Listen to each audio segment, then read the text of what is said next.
A perfect 10 on the severity scale for a tool used by charities, and a massive geopolitical shift in how the US military views AI. We've got a lot to unpack today. I'm Morgan, that's Alex. Let's break it down. We have to start with WeGIA. It's a web manager used specifically by charitable institutions, and it's currently facing a catastrophic 1-2 punch of vulnerabilities. The first one is CVE 2026-28411, and it's about as bad as it gets for an entry point. Wait, WeGIA, that's the open source platform for managing donations and inventory, right? If that gets hit, you're talking about sensitive donor data and basically the entire operational backbone of a nonprofit. Exactly.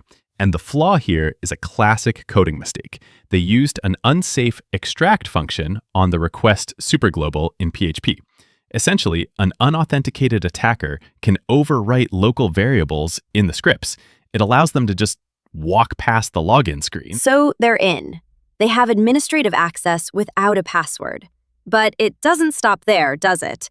You mentioned a second issue. Right. Once they've used that bypass to get admin rights, they can trigger CVE 2026-28409.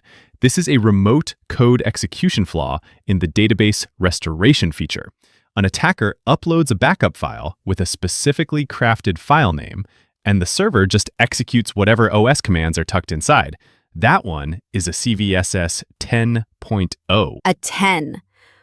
That's total system takeover. It reminds me of those attacks on smaller NGOs we saw a few years back. Attackers know these organizations often have limited IT budgets, so they use these management tools as a set-it-and-forget-it solution.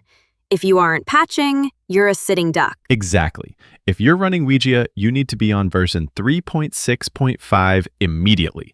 Anything prior to that is wide open. And while we're on the subject of walking through the front door, what's going on with SODOLA? I saw a high-severity advisory for their switches. Yeah, this is CVE 2026-27755. It affects the SODOLA SL902-SWTGW124AS switches. It's a weak session identifier issue. Basically, the cookies used to keep you logged in are generated using a predictable MD5-based formula. Predictable? So I don't even need to steal your cookie. I can just calculate what it should be? If an attacker knows or can guess valid credentials, they can calculate the session ID offline and bypass the login flow entirely.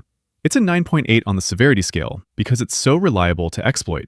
It affects firmware versions through 200.1.20. This feels like 2005-era security. We're still seeing predictable session IDs in hardware switches in 2026? It's frustrating because these devices are the literal gatekeepers of the network. It's a reminder that enterprise grade doesn't always mean secure by design. Moving away from patches for a second, there's a really interesting threat intel report out about AI agents. Have you looked into the clawjacked flaw? I was just reading about this. It hits OpenClaw. The scary part is that this isn't a vulnerability in some third-party plugin or a marketplace extension. It's in the core system, the bare OpenClaw gateway itself. Right. It's a WebSocket issue. A malicious website can essentially reach out and connect to a locally running OpenClaw AI agent. If it succeeds, the website takes over the agent. Since these agents often have permissions to read files or interact with other services, the impact is massive. It's the cross-site scripting of the AI era. We're rushing to give these AI agents agency, the ability to actually do things on our behalf. But we're forgetting that if they can talk to us, they can be tricked into talking to someone else. OpenClaw has released a fix, but this is a huge warning shot for the whole industry. Speaking of AI risks, the Pentagon just made a massive move against Anthropic. Secretary of Defense Pete Hegseth directed the Pentagon to designate Anthropic as a, quote, supply chain risk. That is a huge escalation. Anthropic is usually seen as the safety-first AI company. What triggered this? Is it a technical vulnerability? Not exactly. It's a policy impasse. Anthropic says they requested 2 exceptions for the use of their Claude model. They won't allow it to be used for mass domestic surveillance of Americans, and they won't allow it for fully autonomous weapons.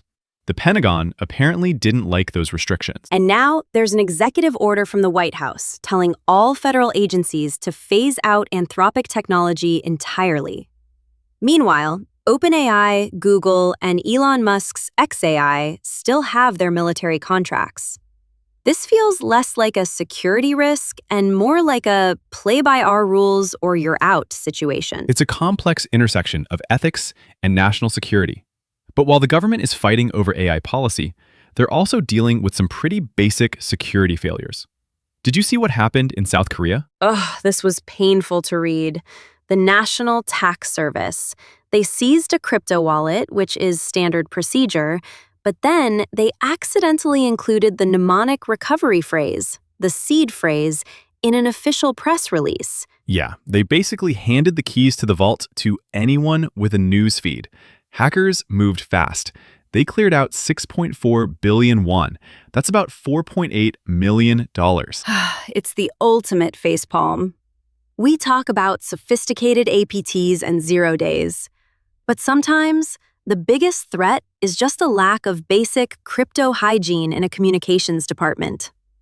It's like posting a photo of your credit card on social media, but at a nation-state level. And it's not just seed phrases. Truffle Security just found nearly 3,000 Google Cloud API keys exposed in client-side code. These are keys with the AISA prefix. Wait, I thought those AISA keys were mostly for billing or identifying a project. Are they actually dangerous? That's the common wisdom, but Truffle found that if certain APIs are enabled, those keys can be used to authenticate to sensitive Gemini endpoints.